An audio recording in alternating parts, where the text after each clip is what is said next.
요한복음 강의 67번째 시간으로 진리 가운데로 인도하시는 성령님에 대해서 우리가 말씀을 함께 나누도록 하겠습니다. 우리가 지난 시간에 이제 성령님께서 어떤 사역을 하시는가, 책망하시는 사역을 하신다. 언뜻 이해가 되지 않죠. 성령께서 우리를 책망하시는데 세 가지, 우리의 죄에 대하여, 또 내가 하나님 앞에 세우고자 했던 그 의에 대하여, 그리고 세 번째로는 세상의 심판에 대하여, 세상에서 하나님을 향해 정죄했던 심판들, 또 하나님의 말씀과 대적되는 그러한 그 심판들이 있지 않습니까? 그것에 대하여서 책망하시겠다라는 것이 예수님의 말씀이었습니다. 이러한 책망을 통해서 성령께서 우리 가운데 목표하신 것이 무엇인가 하면 우리를 십자가 앞으로 인도하시는 것입니다. 우리의 그런 완악한 죄악과 또 그 더러운 죄악들을 폭로시켜서 거기서 주저앉고 슬퍼하며 머무는 것이 아니라 예수 그리스도의 그 십자가 앞에 무릎을 꿇고 용서함을 받아 하나님의 백성 삼는 것이 바로 성령께서 이제 하시는 것입니다. 그렇다면 성령님께서 그렇게 우리를 책망하신 이후에 과연 어떻게 예수 그리스도의 십자가 앞으로 인도하셔서 결국에는 하나님의 백성으로 삼으시는가에 대한 부분을 오늘 우리가 나누고자 하는 것입니다. 가장 중요한 것은 그것입니다. 오늘 내용 중에 성령께서 우리를 진리 가운데로 인도하실 것이다. 이 부분이 어떠한 의미인가 우리가 살펴보고자 하는 것입니다. 먼저 12절에 보시면 예수님께서 당시의 제자들에게 하고 싶은 말이 참 많았습니다. 앞으로 겪어야 될 일들과 하나님 나라의 진리에 대해서 많은 것들을 말하고 싶었지만 그들이 아직 감당하지 못하기 때문에, 영적으로 아직 미숙하고 또 예수 그리스도의 십자가와 부활을 목격하기 전에 그들은 아직 그들의 어떤 그 영적인 깨달음이 너무나 저차원적이었기 때문에 예수님께서 말씀하지 못하는 것이죠. 그래서 그들이 감당할 수 있을 만큼만 내가 이제 너희에게 말하겠다 하시면서 이제 성령님의 사역에 대해서 이제 말씀을 하시는 것입니다. 그것이 무엇인가 하면 바로 너희를 진리 가운데로 인도하실 것이다. 근데 이 내용은 이미 요한복음 14장에서 언급이 되어졌습니다. 우리 그 앞에 한번 보고 올까요? 14장 26절. 보혜사 곧 아버지께서 내 이름으로 보내실 성령, 그가 너희에게 모든 것을 가르치고 내가 너희에게 말한 모든 것을 생각나게 하시리라. 그러니까 예수님께서 말씀하신 것은 성령께서 오시면 내가 너희에게 가르쳤던 것들, 그 진리의 말씀을 다 깨닫게 하시겠다. 그렇게 이제 말씀하셨던 것이죠. 그래서 16장에는 이것에 대해서 보다 구체적이고 명확하게 설명을 하시는 것입니다. 오늘 이 말씀이 왜 우리 가운데 중요한가? 그것은 오늘날 성령 사역이다 또는 성령님의 역사다라는 그 명목하에서 많은 잘못된 일들이 지금 일어나고 있거든요. 예를 들어서 성령 사역한다 이런 데 가보면 저도 한번 참석을 해봤어요. 막 울라는 거예요. 어디까지 우냐면 네가 못할 때 받은 상처가 있대요. 엄마 뱃속에 있을 때 받은 상처가 있는데 그것까지 토해내서 울라는 거예요. 그럴 때 성령께서 그 마음 가운데 위로하시고 치유하는 역사가 일어나겠다는 그런 얘기를 하더라고요. 또 그때 이제 저희 아내가 임신을 못하고 있었으니까 그거를 이제 저희 아버님이 이제 말씀을 하셨어요. 성령 사역을 한다니까. 우리 며느리가 아이를 못 낳고 있습니다. 그랬더니 왜 그거를 이제 말씀하세요 하더니 이렇게 방에 눕혀놓고 손으로 그 배 밑에를 꽉 누르는데 우리 아내가 정말 죽을 뻔했대요. 저도 그때 너무 화가 나가지고 손으로 그 목사님을 때릴 뻔했어요. 그게 무슨 성령 사역이라고 하시는 분이. 또 어떤 분들은 또 막 웃게 하죠.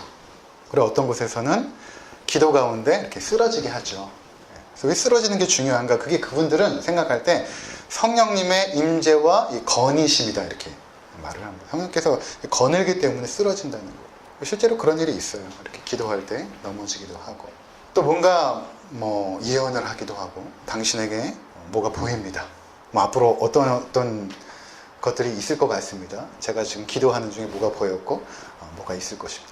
이러한 것으로 성령의 사역을 말하는 사람들이 많았다는 거죠. 그리고 그것을 실제적으로 좋아하고 따라가는 분들도 굉장히 많이 있어요. 근데 오늘 성경에서 예수님께서 말하신 그 성령의 사역, 지난주에 이어서 우리 죄악을 책망하시고 결국 십자가로 인도하셔서 진리 가운데로 인도하신다. 이것이 성령께서 행하시는 가장 중요한 사역이에요. 그래서 오늘 이 말씀이 우리 가운데 중요하다는 것입니다. 자, 16장 13절 우리 먼저 읽어보도록 하겠습니다. 그러나 진리의 성령이 오시면 그가 너희를 모든 진리 가운데로 인도하시리니 그가 스스로 말하지 않고 오직 들은 것을 말하며 장래일을 너희에게 알리시리라. 여기서 이제 말씀하고 있는 것이 진리 가운데로 인도하겠다라는 것입니다. 그러면 진리가 무엇인가? 저는 이제 고등학교가 신촌에서 가까운 데 있었어요. 승실고등학교라고. 그래서 주로 놀러 어딜 다니냐면 연대 근처에서 이제 주로 놀았거든요. 연대 정문에 딱 들어가면은 큰 바위에다가 뭐라고 써놨냐면 진리가 너희를 자유케 하리라 이렇게 써놨어요. 그 학생들이 그 진리를 뭐라고 생각을 할까? 그 대학에서 배우는 어떤 학문을 진리라고 생각할까? 그런 생각을 했지만 이 예수님께서 말씀하신 그 진리는 그것은 아닙니다. 또 우리가 배우는 학문 그런 것이 진리가 아니라 요한복음 17장 17절 제가 써놨는데 그 프린터물에 우리 함께 읽도록 하겠습니다. 그들을 진리로 거룩하게 하옵소서. 아버지의 말씀은 진리니이다. 예수님께서 이제 하나님 앞에 기도할 때에 그렇게 기도하죠. 하나님 저들을 진리로 거룩하게 하옵소서. 아버지의 말씀이 진리니이다. 진리라는 것은 하나님의 말씀입니다. 그런데 요한복음 1장 14절 거기다 함께 읽겠습니다. 말씀이 육신이 되어 우리 가운데 거하심에 우리가 그의 영광을 보니 아버지의 독생자의 영광이요 은혜와 진리가 충만하더라. 그 하나님의 말씀이 진리인데 그 말씀이 우리 가운데 육신을 입고 오셨다는 것입니다. 그분이 누구냐면 바로 예수 그리스도. 따라서 그 예수를 볼 때 진리가 충만하다. 그렇게 이제 말씀하고 있는 것입니다. 따라서 진리는 무엇인가? 하나님의 말씀 그리고 예수 그리스도. 그렇게 이제 보시면 되는 것입니다. 하나님의 말씀이 진리이고 예수 그리스도가 곧 진리이다. 이렇게 우리가 이해하시면 될 것 같습니다. 그래서 성령께서 진리 가운데로 인도하신다는 것은 어떤 의미가 있냐면 예수 그리스도께로 인도한다는 것입니다. 하나님의 말씀으로 인도하신다는 것입니다. 이 하나님의 말씀이 예수 그리스도에게 그대로 적용이 되는데 이 부분을 조금 이따가 우리가 살펴보도록 하겠습니다. 자, 그렇다면 예수 그리스도가 진리라면 예수 그리스도 이전에 있었던 사람들은 어떻게 그 진리를 알았을까? 진리를 알아야 하나님의 자녀가 되고 백성이 되는데 그들은 어떻게 알았을까? 히브리서 1장 1절과 2절 함께 읽도록 하겠습니다. 옛적에 선지자들을 통하여 여러 부분과 여러 모양으로 우리 조상들에게 말씀하신 하나님이 이 모든 날 마지막에는 아들을 통하여 우리에게 말씀하셨으니 이 아들을 만유의 상속자로 세우시고 또 그로 말미암아 모든 세계를 지으셨느니라. 자, 그러니까 옛적에 구약의 성도들을 말해요. 그 성도들은 어떻게 하나님의 말씀을 들었냐 하면 선지자들을 통하여 여러 부분과 여러 모양으로 우리 조상들에게 말씀하신 하나님. 이전에는 예수님 전에는 하나님께서 직접 그분의 말씀을 택하신 선지자를 통하여 말씀하셨습니다. 그러니까 자신이 우리 가운데 하고 싶어하는 그 말씀을 선지자를 세우시고 이사야, 예레미야, 스가랴, 학개, 말라기 이러한 선지자들을 세우시고 그들에게 하나님께서 말씀하셨어요. 네가 이러한 말을 내 백성에게 전하라. 이렇게 말씀하셨던 것입니다. 때로는 구약에는 꿈을 통하여서도 나타나셔서 말씀하시기도 하시고 때로는 환상을 보여주시기도 하셨습니다. 그러니까 이러한 모든 것들을 통해서 하나님의 뜻과 계획과 목적을 말씀하셨다는 것입니다. 이것이 예수님 이전에 있었던 일이었던 것이죠. 그리고 나서 예수님이 오시자 요한이 이렇게 말합니다. 이제 하나님께서 우리 가운데 그렇게 선지자를 통하여 말씀할 필요가 없다라는 것입니다. 왜냐하면 하나님의 말씀이 오셨기 때문에 육신을 입고 이 땅에 오셨기 때문에 그래서 예수님이 하나님이셨기 때문에 그분이 말씀했던 모든 것들은 하나님의 말씀이었던 것입니다. 이해가 되시죠? 예수님께서 말씀하신 모든 것들이 하나님의 말씀. 왜냐하면 예수님이 하나님이셨기 때문에 그렇다는 것입니다. 자, 그런데 이 구약에서 하나님께서 우리 가운데 말씀하셨던 것 뿐만 아니라 신약에서 예수 그리스도를 통하여 말씀하신 이 모든 것들의 가장 핵심이 무엇인가? 하나님이 우리 가운데 말씀하고 싶어 했던 것이 무엇인가? 그 주제가 무엇인가? 라고 했을 때 그것은 바로 예수 그리스도입니다. 그래서 여러분들이 분명하게 이해하실 필요가 있습니다. 구약에서 하나님께서 꿈을 통해서, 환상을 통해서, 또 선지자를 통해서 말씀하고 싶었던 것, 너희의 구원자 예수 그리스도, 그분께서 오실 것이다. 신약에서는 예수 그리스도가 이 땅에서 직접 말씀하시고, 그러니까 성경을 통하여 예수 그리스도가 말씀되어지지 않으면 모두가 성경을 잘못 이해하고 있는 것이죠. 자, 우리 몇 가지 한번 살펴보도록 하겠습니다. 누가복음 24장 25절, 27절. 거기 이제 어떤 장면이냐면 예수님께서 이제 무덤에 안치가 되시고 나서 이제 베드로가 3일째 되던 날 예수님의 시신이 잘 있나 보러 갔어요. 그런데 시신이 없고 세마포만 이렇게 놓여져 있는 것입니다. 베드로가 이제 깜짝 놀라죠. 예수님께서 이제 부활하신 것입니다. 근데 제자들이 그것을 이해를 못해요. 도대체 어떻게 된 건가? 누가 그 시체를 훔쳐갔는가? 근데 이 사건이 이제 제자들에게 이제 알려졌습니다. 베드로가 이제 이야기한 것이죠. 시체가 없다. 예수님의 시신이 지금 없다. 그래서 이제 그 부활 이후에 제자 2명이 이제 엠마오를 이렇게 걸어갑니다. 걸어가면서 그 얘기를 하는 거예요. 예수님의 시신이 없어졌다. 그 얘기를 하면서 이렇게 쭉 걸어가고 있는데 한 분이 그들과 이렇게 동행합니다. 동행하면서 같이 이야기를 쭉 해요. 쭉 하다가 이런 이야기를 합니다. 누가복음 24장 25절 27절 함께 읽도록 하겠습니다. 이르시되 미련하고 선지자들이 말한 모든 것을 마음에 더디 믿는 자들이여, 그리스도가 이런 고난을 받고 자기의 영광에 들어가야 할 것이 아니냐 하시고, 이에 모세와 모든 선지자의 글로 시작하여 모든 성경에 쓴 바 자기에 관한 것을 자세히 설명하시니라. 그 옆에 계셨던 분이 부활하신 예수님이었어요. 예수님께서 어떻게 하셨냐면, 왜 너희들이 이렇게 믿지 못하느냐. 모든 구약의 내용들, 모세와 선지자의 글이라는 것은 구약의 전체를 말하거든요. 그 구약 전체에서 너희 가운데 말씀하고자 했던 것이 무엇이냐? 그것은 곧 나에 대한 것이다. 내가 고난을 받고 죽고 부활하여 하나님 영광에 들어가야 될 것을 성경에서 그동안 말하지 않았느냐, 이렇게 말씀하고 있는 것입니다. 요한복음 5장 39절 함께 읽겠습니다. 너희가 성경에서 영생을 얻는 줄 생각하고 성경을 연구하거니와 이 성경이 곧 내게 대하여 증언하는 것이니라. 예수님께서 말씀하시고, 그 당시에 성경은 구약 성경밖에 없었거든요. 너희가 성경을 열심히 연구하고 영생을 얻기 위해서 노력하는데, 이 성경이 말하고자 하는 것은 곧 나에 대한 것이다. 예수 그리스도. 사도행전 7장 52절에는 스데반이 이 설교를 하고 결국 순교를 당하죠. 그런 이야기를 합니다. 함께 읽겠습니다. 7장 52절 시작. 너희 조상들이 선지자들 중에 누구를 박해하지 아니하느냐. 의인이 오시리라 예고한 자들을 그들이 죽였고 이제 너희는 그 의인을 잡아둔 자여 살인한 자가 되나니. 어떤 장면이냐면 스데반이 설교할 때에 구약에 그 아브라함이 하나님의 부름을 받은 사건으로부터 쭉 설교를 시작해요. 7장 전체가 스데반의 설교거든요. 그래서 아브라함을 통하여 한민족 이스라엘을 삼으시고, 그를 통하여서 출애굽하여서 하나님 백성 삼으시고, 다윗을 통하여 성전을 짓게 하시고, 그런데 하나님은 그 성전에 계시는 분이 아니다. 그러면서 쭉 설교를 하십니다.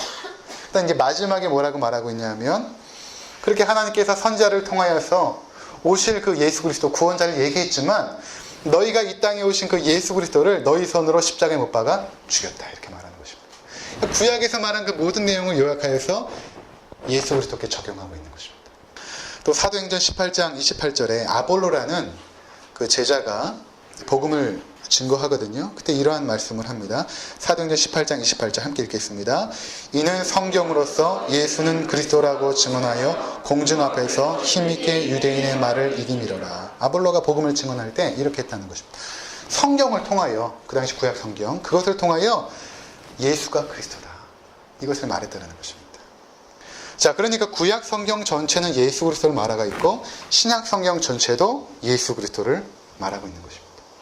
그러니까 진리 가운데로 인도한다는 것은 곧 성령께서 성경을 통하여 우리를 살아계신 예수 그리스도께로 인도하신다, 이런 의미가 되는 것입니다.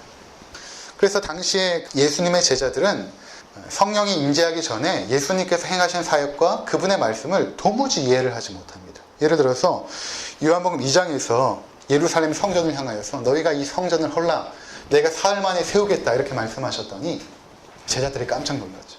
아니 이 성전, 그 당시 헤롯 성전인데 헤롯이 이 성전을 지으기 위해서 40년이나 걸렸는데 이것을 3일 만에 진다니 도대체 무슨 말인가.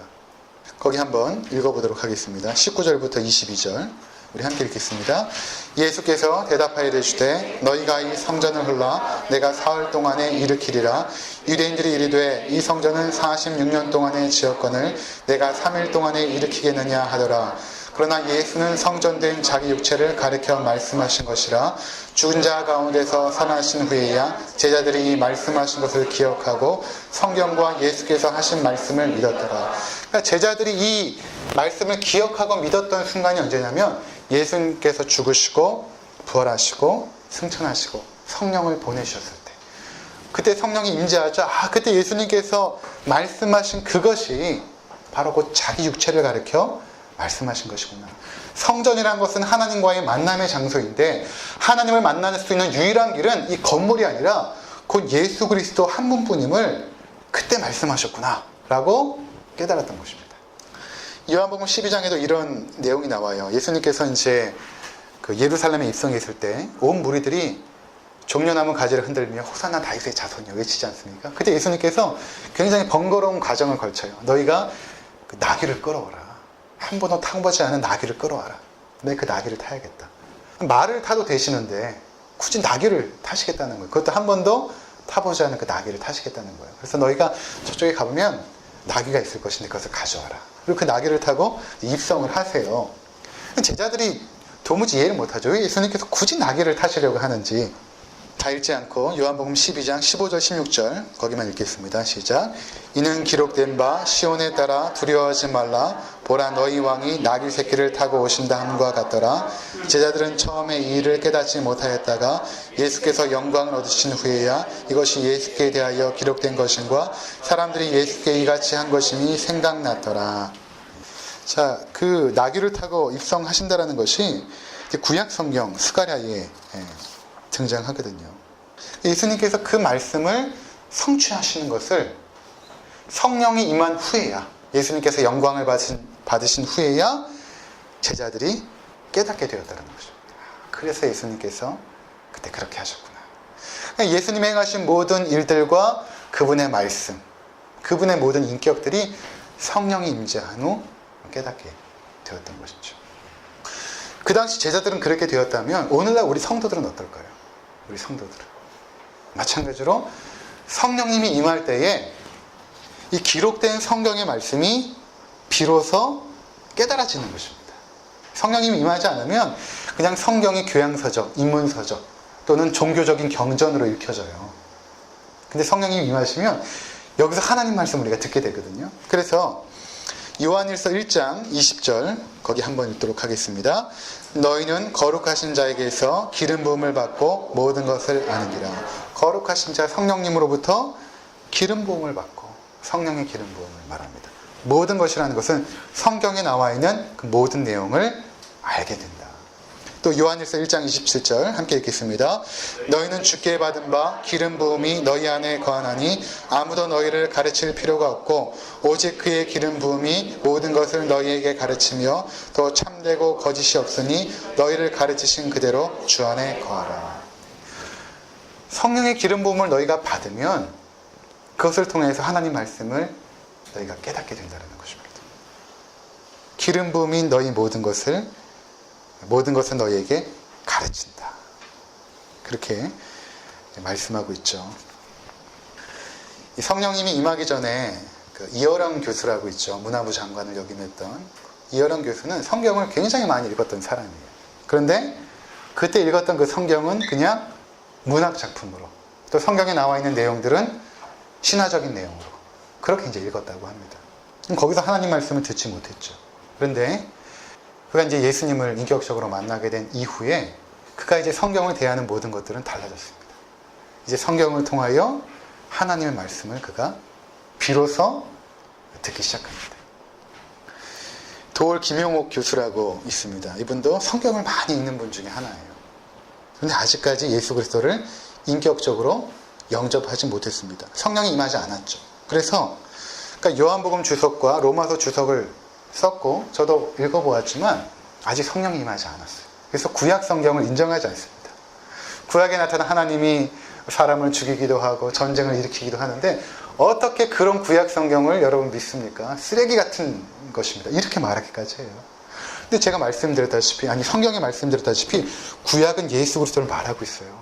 직접적으로 말하는 부분도 있지만 때로는 어떤 모형을 통해서, 성전의 모형을 통해서 예수님을 말하기도 하죠. 그리고 때로는 구약에 나타나는 인물들, 뭐 예를 들어서 여호수아가 예수랑 똑같은 이름이에요. 여호수아라는 인물을 통해서 예수님을 예표하기도 하고 요셉을 통해서 예표하기도 하고 호세아도 예수라는 이름이거든요. 호세아를 통해서도 예표하기도 하고 다윗을 통해서도 예수님을 보여주기도 하고 구약의 모든 내용들이 예수님을 보여주고 있다는 것입니다. 그러니까 도올 김용옥 교수는 단지 성경을 논어나 맹자를 해석하고 이해하는 차원에서 성경도 그렇게 해석을 하는 것이죠. 그러니까 어떠한 자기의 신앙에, 자기가 만든 신앙에 도움이 될지 모르지만 성령이 임하지는 않았던 거죠. 자, 그런데 어떤 분은 정말 글씨도 알지 못하고 지혜롭지 않음에도 불구하고 성령께서 그 가운데 역사하시면 하나님의 말씀이 들려질 때에 그 속에서 하나님의 음성을 실제로 듣고 성경을 이해하기 시작합니다. 아무리 지식이 많아도 성경을 읽어도 이해하지 못하는데 아무리 지혜가 없어도 성령이 임하면 성경을 통해서 하나님 말씀을 듣고 성경을 밝히 이해하기 시작합니다. 그게 왜 그럴까? 바로 오늘 말씀 가운데 성령이 너희를 진리 가운데로 인도하실 것이다 라고 했기 때문에 그런 것입니다. 그러니까 우리 가운데 여러분들이 성경을 읽으면서 나의 죄악이 책망을 받고 내가 세운 의가 책망을 받고 내가 예수를 향하여서 판단했던 모든 것들이 책망받고 정말 내 자신의 그 모든 더럽고 추악한 죄가 폭로되어져서 내가 얼마나 하나님 앞에 쓸모없는 죄인인가 깨달았을 때 그때 여러분 가운데 성령께서 임하신 거거든요. 그때 여러분들이 십자가 앞에 무릎 꿇고 하나님 앞에 통회하며 기도했던 적이 한순간이라도 있다면 여러분 안에 이미 성령께서 임하신 거예요. 역사하신 것입니다. 성령으로 말미암지 않고는 누구도 자기 죄를 깨달을 수 없거든요. 그렇게 성령께서 임하신 여러분들이 하나님 말씀을 피고 읽게 되면 여기서 예수 그리스도를 만나는 것입니다. 구약 성경이든 신약 성경이든 하나님께서 이것을 그냥 선지자를 통해서 말씀하실 뿐만 아니라 기록하게 하셨어요. 왜 기록하게 하셨을까요? 사람의 입에서 입으로 전달되는 것은 오류가 있을 수 있어요. 그리고 기억력은 한계가 있습니다. 그래서 이것을 하나님께서는 문자로 기록하여 66권으로 남기신 것입니다. 그래서 성경 저자들이 이 하나님의 말씀을 기록할 때에 성령께서 그 저자에게 임하십니다. 그래서 그 저자가 가지고 있는 경험과 지혜와 그 사람의 개성을 사용해서 성경을 쓰게 만들어요. 예를 들어 누가는 의사였잖아요. 누가복음과 사도행전을 썼는데 굉장히 표현하는 것들이 디테일하죠. 사도 바울에게 있었던 그 지혜와 경험들을 사용하여서 성경의 많은 부분을 저술하게 하셨죠. 그렇게 하나님께서 이것을 뭐라고 말하냐면 성령의 유기적 영감이다 이렇게 말합니다. 성경의 저자에게 유기적으로 임하여서 하나님께서 말씀하고자 하시는 것을 그대로 기록할 수 있도록 하셨다는 거죠. 또 하나 중요한 것은 그들이 기록할 때에 성령께서 그들이 쓰고 있는 문장에도 역사하세요. 그들이 쓰는 단어에도 역사하십니다. 이것을 축자 영감이라고 말합니다. 성령께서 유기적으로 저자에게 영감하시고 쓰여져 있는 문자에도 영감하사 성경을 오류가 없도록 만드신 것입니다. 그래서 우리가 이 성경을 완전 무오한 하나님의 말씀으로 받게 되는 것입니다. 네, 이렇게 성경을 완전 무오한 하나님의 말씀으로 받는 사람이 오늘날 그렇게 많지는 않아요. 많지 않습니다. 그냥 신화적인 얘기로 어떤 부분은 하나님 말씀이 있지만 어떤 부분은 신화다 이렇게 말하는 사람도 많고 그렇습니다. 근데 우리는 성령의 임재 가운데 성경을 읽을 때 여기서 완전 무오한 하나님의 말씀을 듣는 것입니다. 때로는 과학의 잣대로 하나님 말씀을 판단하죠. 근데 과학은 여러분 그 당시에만 진실이에요. 진리입니다. 시대가 지나면 이 진리가 또 깨지고 새로운 진리가 그 진리를 대체하죠. 그러니까 성경 말씀이 세상의 과학을 판단하는 것입니다. 오히려 성경이 맞고 과학이 잘못된 것이. 지금 우리가 살아가는 이 시대만 진리일 뿐이에요. 그러니까 우리가 과학적인 사고로 성경을 판단하는 것도 잘못인 것입니다. 자, 이렇게 성령께서 우리를 진리 가운데로 인도하시는 목적이 무엇인가? 요한복음 16장 14절. 그가 내 영광을 나타내리니. 그렇죠. 성령께서 우리를 성경 말씀을 통하여 진리이신 예수 그리스도께로 인도하시는 그 목적은 무엇인가 하면 예수 그리스도의 영광을 나타내길 원하셨던 것입니다. 성부, 성자, 성령께서 역사하시는 걸 보면 굉장히 아름답습니다. 예수님께서도 그렇게 말씀하지 않습니까? 내가 내 자의대로 말하지 않는다. 하나님께서 내게 말하는 것만 말한다. 성령께서는 뭐라고 말씀하시냐면 성령께서도 내가 하고 싶은 대로 말하는 것이 아니라 예수께서 내게 주시는 말씀만 내가 전한다. 이렇게 말씀하시거든요. 그리고 예수님은 하나님께 영광을 돌리고 성령은 예수의 영광을 나타내세요. 서로 영광을 받지 않으세요. 그러니까 여러분, 성령이 역사하는 곳에 가장 두드러진 특징은 무엇인가 하면 성령께서 스스로 영광을 취하지 않으세요. 반드시 성령이 역사하시면 죄인들이 예수 그리스도께로 향하게 되고 예수님을 바라보게 되고 예수님을 의지하게 되고 예수님을 순종하게 됩니다. 이게 성령께서 원하시는 일이에요. 목표하시는 것입니다. 성령은 스스로 영광을 취하지 않으세요. 결코 그렇지 않습니다. 예수 그리스도에게 모든 초점이 맞춰 있어요. 그래서 이것을 성령의 조명이다 이렇게 말해요. 우리가 무대에서 배우들이 연기할 때 조명을 비추잖아요. 성령께서도 조명을 비추시는데 그 조명은 누구를 향하냐면 예수 그리스도를 향하는 것입니다. 예수만 바라보도록, 예수께로 인도함 받도록 성령께서 행하시는 것입니다. 자, 그래서 이것을 사도 바울이 굉장히 잘 우리 가운데 이해할 수 있도록 기록을 하였습니다. 고린도전서 2장 1절에서 16절까지 읽고 우리 마치도록 하겠습니다. 형제들아, 내가 너희에게 나아가 하나님의 증거를 전할 때에 말과 지혜의 아름다운 것으로 아니하였나니 내가 너희 중에서 예수 그리스도와 그가 십자가에 못 박힌 것 외에는 아무것도 알지 아니하기로 작정하였습니다. 내가 너희 가운데 거할 때에 약하고 두려워하고 심히 떨어노라. 내 말과 내 전도함이 설득력 있는 지혜의 말로 하지 아니하고 다만 성령의 나타나심과 능력으로 하여 너희 믿음이 사람의 지혜에 있지 아니하고 다만 하나님의 능력에 있게 하려 하였노라. 여기까지 먼저 보면 사도 바울이 복음을 전할 때에 그가 가지고 있는 그 세상의 지혜로 하지 않고 그가 가지고 있는 설득력으로 하지 않았다는 것입니다. 뭐로 했냐면 4절에 성령의 나타나심과 능력으로 하여 그렇게 말하고 있죠. 그가 말하고 있는 모든 복음 전도 가운데 그리스도를 증거하는 것이거든요. 십자가에 못 박힌 것 외에는 알지 아니하기로 작정하였노라 라는 것은 예수 그리스도의 십자가를 전했다는 것입니다. 이것을 전할 때에 성령의 나타남과 능력으로 전했다는 것입니다. 6절부터 읽도록 하겠습니다. 그러나 우리가 온전한 자들 중에서는 지혜를 말하노니 이는 이 세상의 지혜가 아니요 또 이 세상에서 없어질 통치자들의 지혜도 아니요 오직 은밀한 가운데 있는 하나님의 지혜를 말하는 것으로서 곧 감추었던 것인데 하나님이 우리의 영광을 위하여 만세전에 미리 정하신 것이라. 이 지혜는 이 세대의 통치자들이 한 사람도 알지 못하였나니 만일 알았더라면 영광의 주를 십자가에 못 박지 아니하였으리라. 기록된 바 하나님이 자기를 사랑하는 자들을 위하여 예비하신 모든 것은 눈으로 보지 못하고 귀로 듣지 못하고 사람의 마음으로 생각하지도 못하였다 함과 같으니라.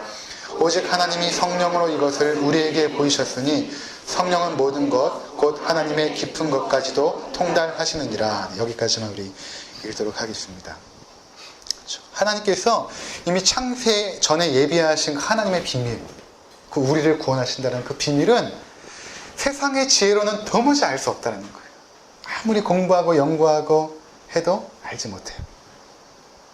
10절에 말하는 것처럼 오직 하나님이 성령으로 이것을 우리에게 보이셨으니 성령은 모든 것 곧 하나님의 깊은 것까지도 통달하시느니라. 이렇게 말하고 있죠. 12절 제가 읽겠습니다. 우리가 세상의 영을 받지 아니하고 오직 하나님으로부터 온 영을 받았으니 이는 우리로 하여금 하나님께서 우리에게 은혜로 주신 것들을 알게 하려 하심이라. 이렇게 말하고 있습니다. 그러니까 우리가 하나님 말씀을 통해서 진리로 인도함을 받을 때 성령께서 우리 가운데 역사하시는 것입니다.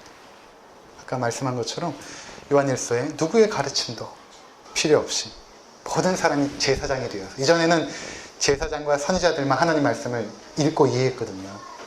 그렇지 않고 누구든지, 목사뿐만 아니라 누구든지 하나님 말씀을 읽을 때 성령이 역사하면 이 말씀으로 하나님께로, 예수 그리스도께로 우리가 인도함을 받는 것입니다. 아무쪼록 이 진리의 말씀 가운데로 인도함을 받아 하나님의 백성다운 삶을 아름답게 사시는 우리 모든 성도님들 되시기를 주의 이름으로